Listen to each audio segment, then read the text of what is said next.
Good morning. Welcome to Spirituality Gone Wild. Today, this morning, I have the incredible. Oops. Say good morning, Steven. I just completely bloopered. So, this is Steven Sadleir.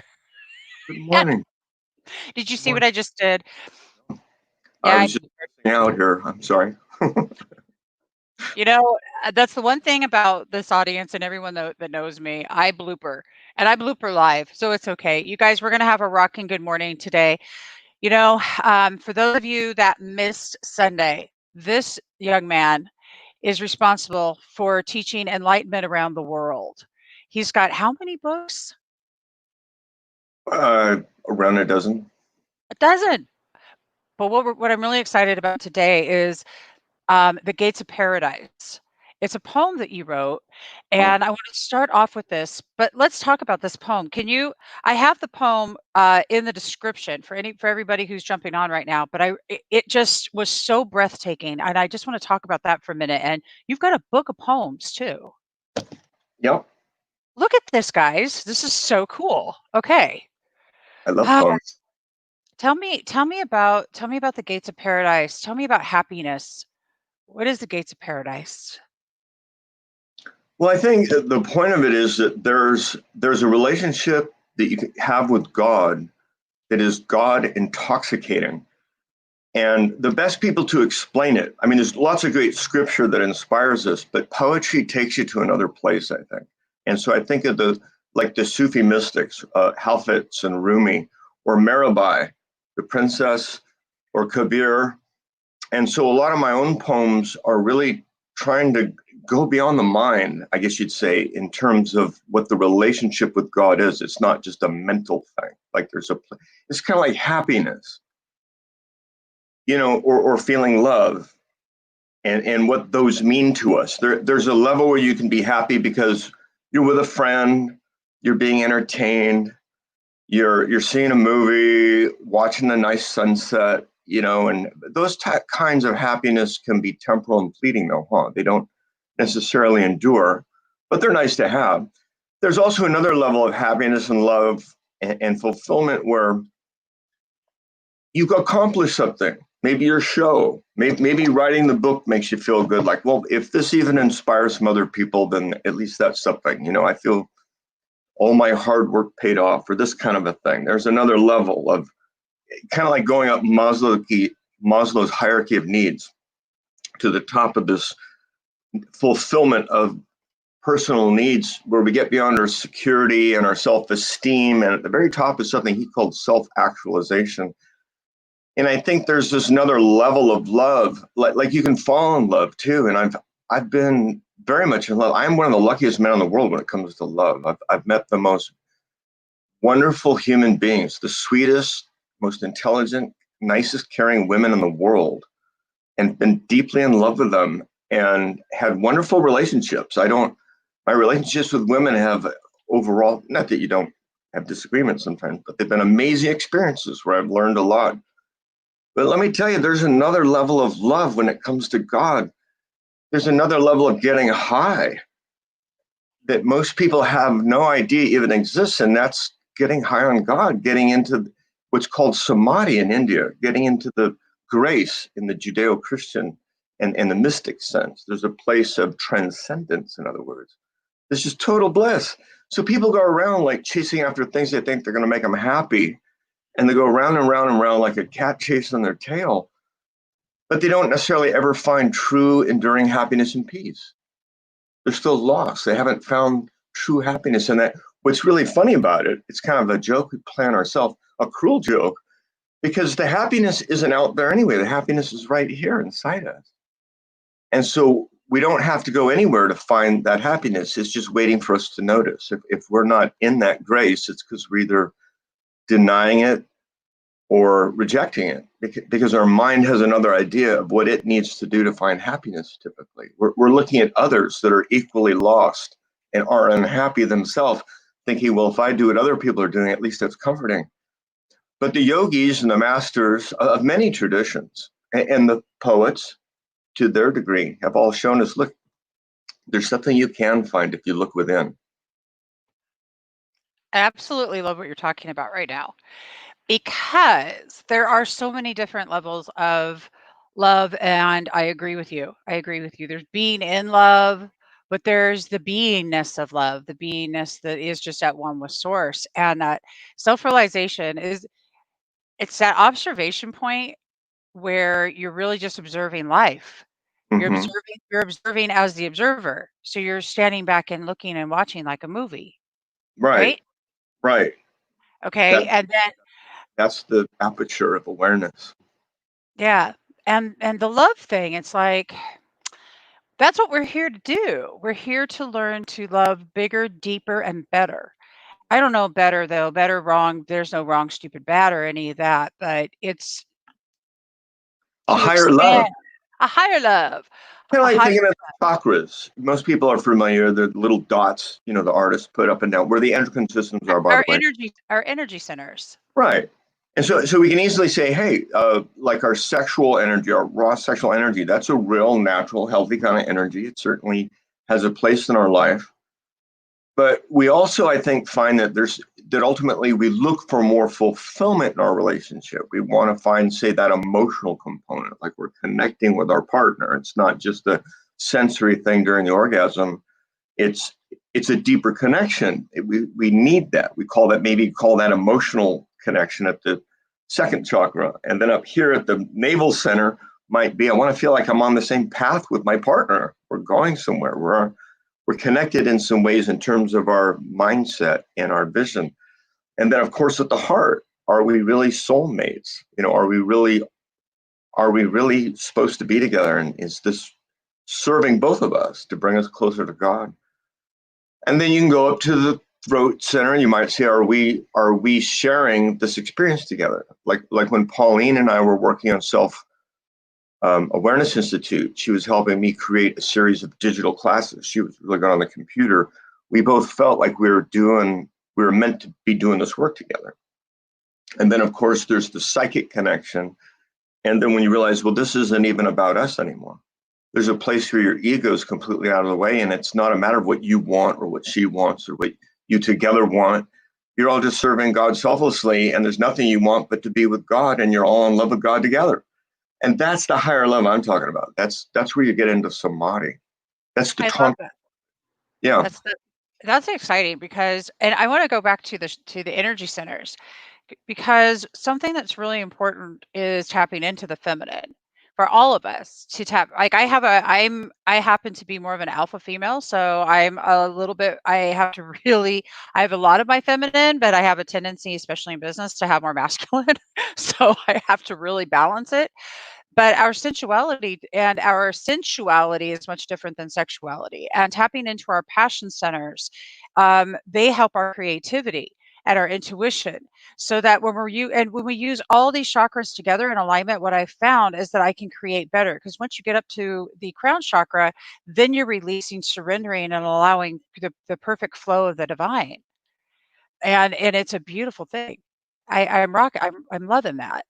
Is that what's it like? I mean, that's the space you get into when you write a song, or you're writing a poem, or you're doing any type of writing. Anybody out there ever do what's called automatic writing, or just have something flow through them that they didn't know where it came from, and they're like, "Oh my god, I just wrote that. Where did that come from?" These are the moments that you're tapped deeply in. But I also want to talk about, before we go any further, for those that are on right now, you've got something coming up tomorrow live, and you've also got a way for people to work with you. And I want people to hear about it now, so you can go on over and start getting signed up. You want me to talk about what I'm doing tomorrow? Uh-huh. Tomorrow's the talk on the New World Order. The other side of my life was working as an international banker, both with the government of the United States and with Lloyd's Bank. And so I want to explain how the world banking system controls governments and the world, and they're trying to create a new world order, and what the Illuminati is, and how it derived. I wrote a book, another book. Say I wrote all these books. Keeps me off the street at night. And a friend of mine was assassinated, who happened to be both a congressman and an ambassador, and he's the one that told me that John F. Kennedy was assassinated by the CIA, which seems crazy to say. But here, this guy actually worked for the CIA, and then later I did some work with them too, and I met a lot of people. It's pretty common knowledge of what really happened. So I want to tell that story tomorrow. And then what was the other thing was I going to share? You have something that people can join monthly for Oh $50 a yeah, month. yeah. We have a circle of friends, just like we're talking now. We have a group that meets every Sunday morning and every Thursday night. Thank you, by the way. And you can sign up at selfawareness.com or just email. We'll send you the link. I And will so actually put it up it's for free you to get guys. live with me. I have Enlightenment Radio, which is free, and I have a lot of venues, the movie and now the show. But for people that just want to be able to talk, that's my availability. Self-awareness. Yeah, selfawareness.com. All right, guys, here it is. Self-awareness. Yeah. Self-awareness is a really big deal. Okay, so I read a book. Well, like two things. One, circle of friends. Can I tell you something? When my Yeah. children, check it out. When my kids were in sixth grade, I created a group called Circle of Friends for the sixth graders. And Wow. I went to the local convalescent home and I got permission and then went to, they got the school board. I created a program for the schools called Circle of Friends. And we would go on this journey every Friday. And it was all about teaching them that you don't need money. You have your time, you have your heart to give. I've Yeah. got great photos from this, but it was called Circle of Friends. So Right such on. Well, that's what we are. And like you were talking about your network, I was talking about my network before the show, and we're talking about how can we yeah. share our networks too, because there's a movement, there's a growth. And it's not a top-down hierarchy thing. It's an organic growth happening all over the world. There's an awakening. Hey, can I read a poem to you? Oh, I really would love you to. Because That I've been in a kind of a lovey-dovey mood, lovey-dovey with God mood. And I want to share that with you. We were talking about enlightenment the last time. yeah. And now we kind of segued into poetry. I've got a poem, and I thought you'd relate to it because you and I are like old rockers, right? Yeah. And there was a word we used, groovy. There was a word that came out for a while. It's called groovy. And I think unless you live during that period, you probably don't get what groovy is. But groovy is just like groovy, dude. You're just in that space. It's just a total, yeah. You can be grooving with your partner, grooving in nature, grooving to a song, a poem. Yep. So my poem is called God is Groovy. Oh my gosh, what an awesome. You guys hear that? God is groovy. God is groovy, baby. I Okay. should mention we're both from Southern California too. So hello. Like And I that's mean this most respectfully to the Almighty, by the way. This is a love poem to God. So growing up as a child, my elders, my society, made God out to be this grumpy old man. He was always getting angry, always vengeful, getting jealous, possessive, seemingly insecure. He was continually disappointed in us, his children. We were always on probation, always getting spanked, always getting in trouble. Since then, I have learned that God is groovy. He is the joy of life itself. He is the love that sustains us, that guides us. God is love. God doesn't hurt us. We punish ourselves. We limit Him to our own insecurities. We attribute our fears to Him out of ignorance. When you come to know God, you come to know the very source of happiness and peace. You come to limitless compassion. You come to the infinite spring of love and joy and peace. And when you come to know God, you feel so much love in your heart that it dispels the anger, any condemnation, judgment, or fear. To know God is to know unconditional love. That's the poem. that was absolutely gorgeous. To know Thanks. God is to know unconditional love. Unconditional love. Want to hear another?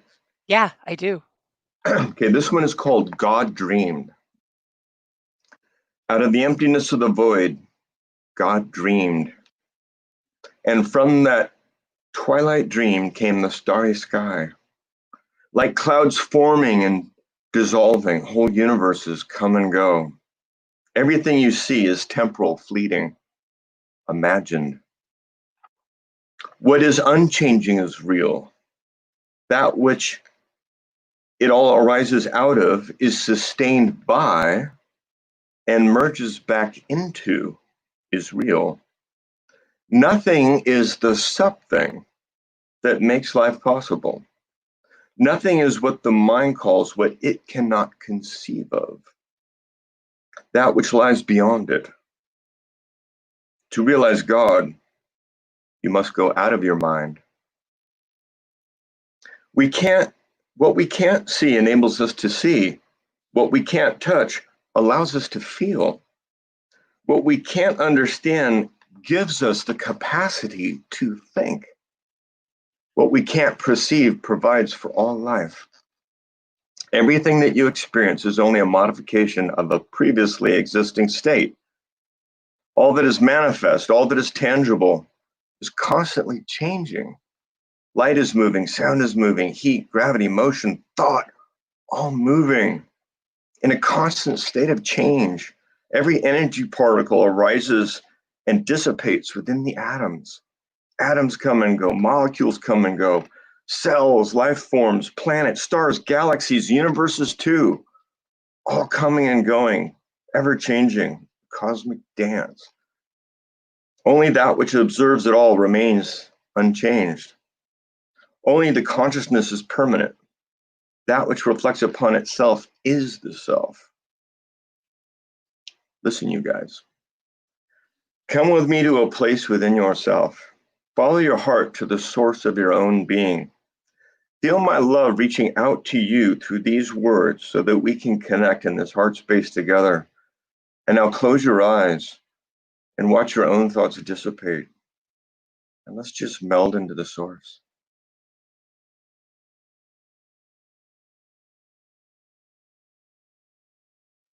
So, and I totally just made the end of the poem up. I couldn't even. You made it up. Half the book. You say, wait a minute, he doesn't say that in the book.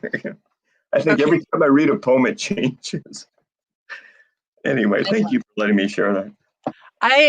I'm thrilled that you just shared that. That was such a peaceful state of being I was in. I love your mug. Mine says, love, live, love, leave the rest to God. Yeah, exactly. Hmm. Let go, let God behind me. For those Yeah, of you that don't, you guys can call it whatever you want. You can subscribe to whatever you want. So that's all good.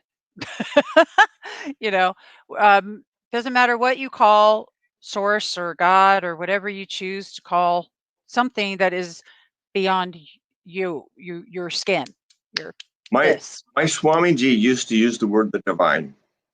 the Just divine. the divine by any name. We know what we're talking about, and we're giving it a more personal relationship without giving it a name. Does that Mm. make sense? Yeah, So totally. how he dealt with that, the divine, that is I open. believe we're all sparks of it. Hmm? Oh, it cut out, and I thought you were done. You weren't done. We just had a break. You guys just saw me bloop twice today. Are we going to go for 3? Honestly. Everything's Um, good. so a couple of things that have came up that are beautiful is, other ways of talking about coming from the eyes of the observer, coming from the eyes of source. Now, how do we do that? Stepping into the nothingness, going within, going to the space of, you kept using the word nothingness. And it's a whole, I call it the wholeness. I think people call it the void. There's many different terms for it. Why You don't know, we, and why still we don't, can't explain it. It doesn't come no, from a word or an understanding.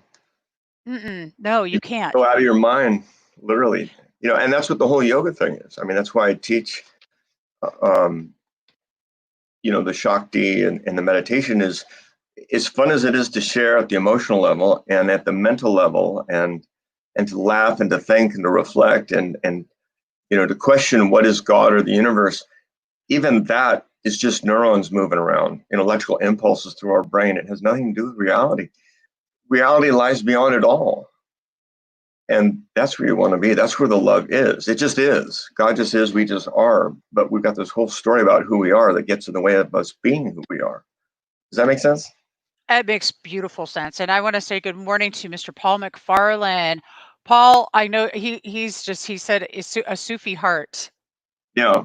I love it. We were talking about Hafiz and Sufi and some of the mystics, how poetry was a way of kind of connecting to source or God through the poem, or Mirabai, Kabir. If you, I've got a whole Enlightenment Radio. I have a whole talk where I just read their poems. Can I read you another poem?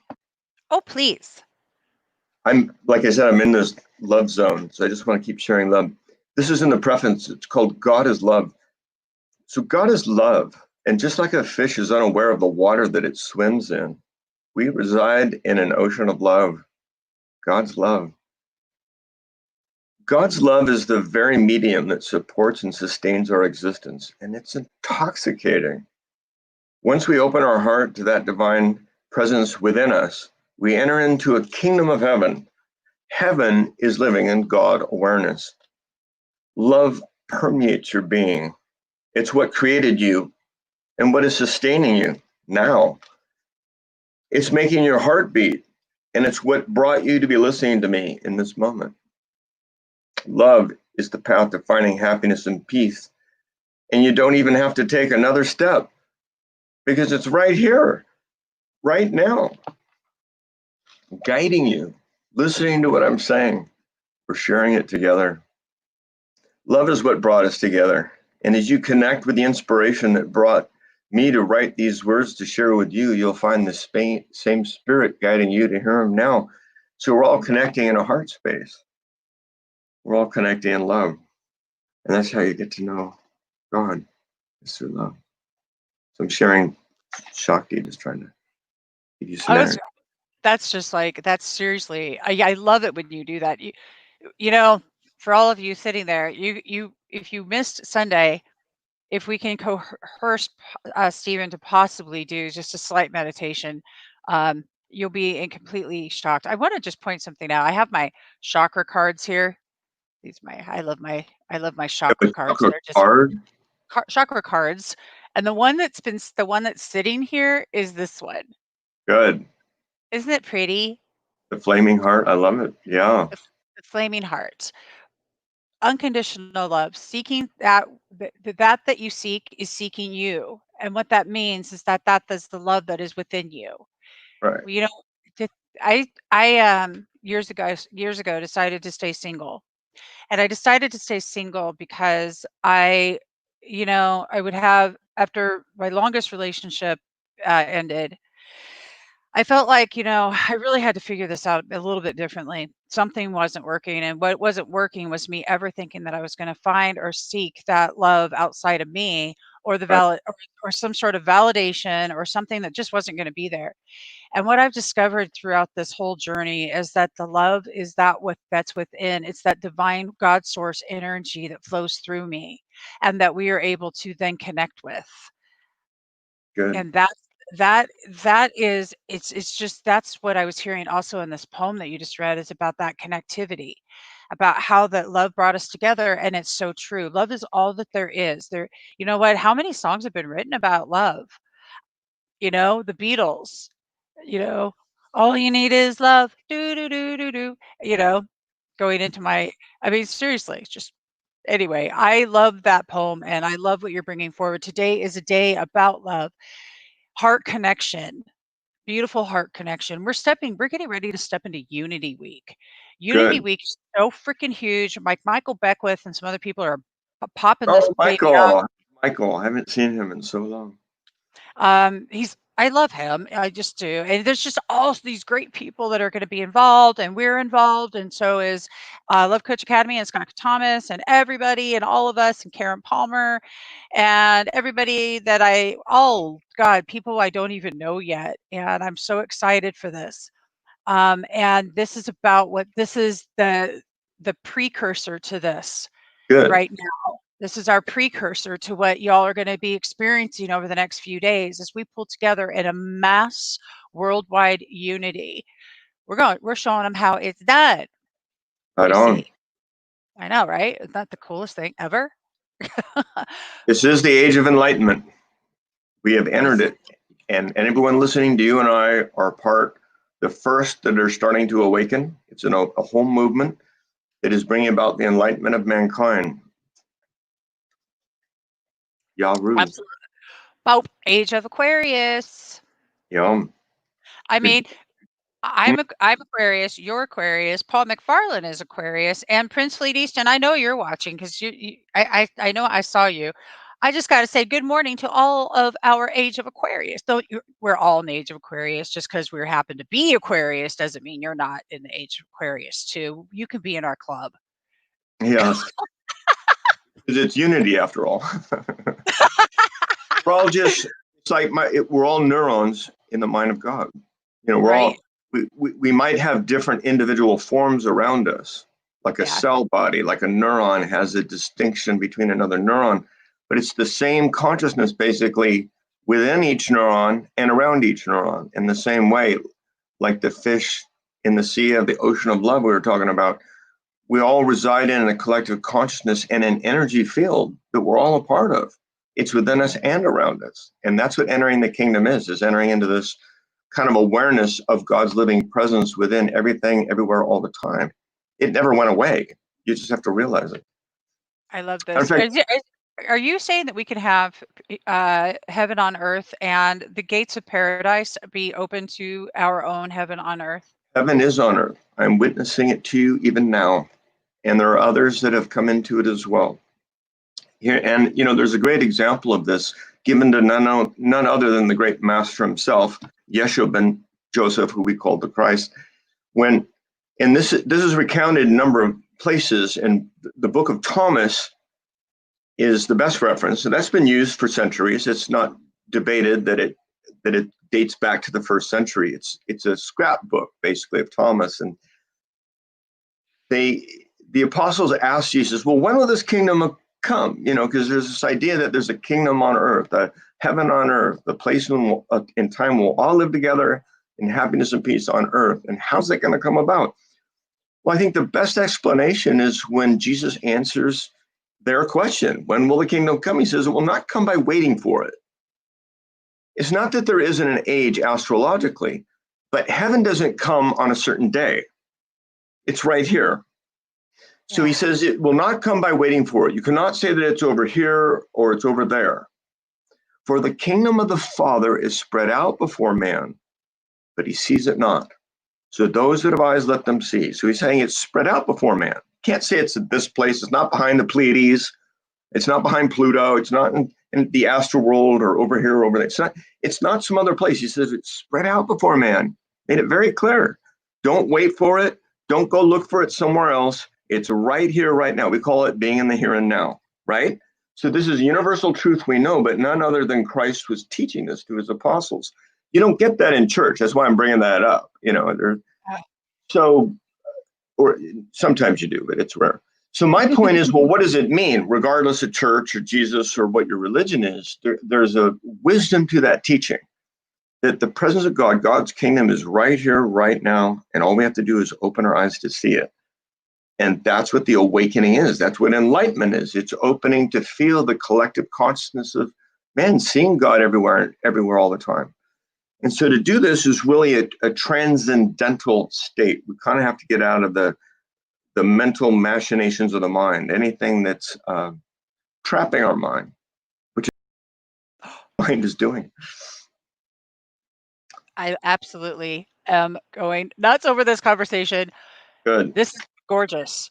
Um, Saf, good morning. And Paul McFarlane, if you guys notice, copy the link that I have put into the comments. Copy the link I put in the comments and come say good morning. They adore you, by the way. Oh, you are adored back. Thank you very much. Saf's like, I love this guy. He's from the UK. So Saf is an amazing. He's got his show Saf Surgery over in the UK. You're going to be on that one too. Did I tell you it, Stephen? Yeah, whatever way I can serve, just let me know. I want to help, and I like sharing. I want to connect with all the people that are awakening and helping to bring it about. You're all teachers too. I know, that's the beauty of it. We all have a gift to share. Can I read you So, another poem? please do. I keep wanting to get out of my own head even. See, my brain isn't real any more than yours or anyone else's. It's just a bunch of neurons running around thinking they're important. So this one's called Listen. Listen, listen Listen. to the stillness of the night, to the quiet in your mind, to the emptiness. The universe is playing a song. The stars are singing to you, and God is dancing in the heavens. Within this stillness can be heard a celestial orchestra, the music of the spheres, the cosmic sound of Om. Tune into this subtle current, to the little buzzing in your head, to the floaty feeling, the swooning of your soul. For this divine melody will just blow your mind. Just gaze into my eyes for a minute. Do we have a moment? We'll do an eye gaze. You requested one, so. So what I'm doing in my lineage with the siddhas, when I was in India, my guru had me sit first for 12 hours a day in meditation. And then I moved it up to 18 and 20. I finally got to sitting 23 hours a day in meditation for 40 days and nights. And in that time, and only through his help and guidance, was I able to still my mind enough to transcend the time-space continuum and really come to a realization of the nature of the universe. And so when you connect, the energy moves through you. You all have energy. We feel it through the poetry, through a song, through love. But for anybody at once, kind of my job or my role is to move in. I'm trying to move people. Most people are like operating in the AM spectrum, and I'm trying to get them to FM. When FM radio came out, some of you may be old enough to remember FM was so cool. Like, oh, wow, there's this whole new, and it kind of had a different vibe too. There was a different clarity. There's also a different vibe. Of course, it was the rock era. And what I'm trying to do is help people move into these higher frequencies, what Dr. David Hawkins called calibrated levels of consciousness. And so what we want to do is move up into the 5s and even the 6s, possibly 7s, but depending, it's really a matter of what you're ready to tune into. And so when we connect, what naturally happens is your vibration will start moving up to whatever level you're ready to basically integrate into your body, mind, and life experience. So you will rise to the level of your own resistance. So you'll rise to a certain level in consciousness, and then you get tested, don't you? Certain life experiences show up basically to show you what you can let go of. Okay, I let go of that, I can let go of that. Oh, there's another old idea, there's a perspective, there's a belief, there's an attachment, there's a fear. Pretty soon you realize it's just not, excuse my language, but it's all just shit in my head, right? I don't need any of that. There may be all kinds of reasons and rationales for your defenses, but they don't serve you anymore. So how do I move beyond all that? And that's by tuning into a whole nother frequency. Just don't play that station anymore. Go into the higher love, And that's what the path of yoga is, or at least how I've been taught it, is how move into higher states. It's absolutely amazing. 23 hours. Like you Yeah, literally sat there for 23 hours? yeah, for day on and day out. Of course, I did yoga. I was a yoga teacher since I was a kid. Okay. So I knew all the postures. I was in super good shape. I'd been meditating for 8 hours a day for years already, just because I loved God. I loved meditating. I didn't do it because I had to. See, most people fight their mind. That's actually dharana. When you get into a true meditation, which is dhyan, it takes you into the samadhi. So there's no you doing. And I had the grace of the guru. I could have done none of this on my own. I think what limits most people is their ego's idea of thinking, well, I can do it on my own. I don't need a guru. Guru's a bullshit. I already know, blah, blah, blah, blah, blah. Believe me, I hear it all the time. I work with thousands of students over 30 years. That's why they stay suffering. They're full of, excuse me for saying this, but they get so full of themselves, they don't allow themselves to be guided. I could do nothing on my own. And any part of me that thinks I can, even now, I completely surrender. Fuck me. Fuck my ego or any ideas that my own mind has that thinks it knows anything, because I know nothing. Everything I is God. am. The only way I found anything was through the grace of my guru. If I begin to think that I did anything or am anything or know anything, then that's just as much as an illusion, right? Completely. And Thank you. I saw 1212 when you were saying that. And I'm gonna tell you that I completely agree with you. Like we're here to remind each other, you know, Yeah. and that guru is reminding us the things that we need to remember because we come into this world and we forget. We Well, forget. gurus have a bad rap in the West because the media, first of all, there's a lot of guys that have made it bad. They're either chasing chicks and weird sexual stuff, or they're after Yeah, money, right. go into themselves that people are touching. They're getting humility is a good thing with a guru, but all my gurus, they weren't about that. They weren't about your money. They weren't about, no one was having some weird sex thing going on. They were about helping you find the truth within yourself. It was all about you looking within to find yourself. That's the goal of Right. the guru. Guru just means dispel our darkness. It's like knock out all this other stuff, follow this way. It's really connecting to source, like we were saying earlier. And if And there's enough love in your heart, it just takes over. It shouldn't be work. For me, working with a guru made it so it wasn't work. It was like my first guru, Vettatri Maharishi, my first real good root guru was like my father. He loved me more than my father. And as soon as I allowed myself to be loved, I didn't have to try. I was just in divine states because he had availed his love to me and I accepted it.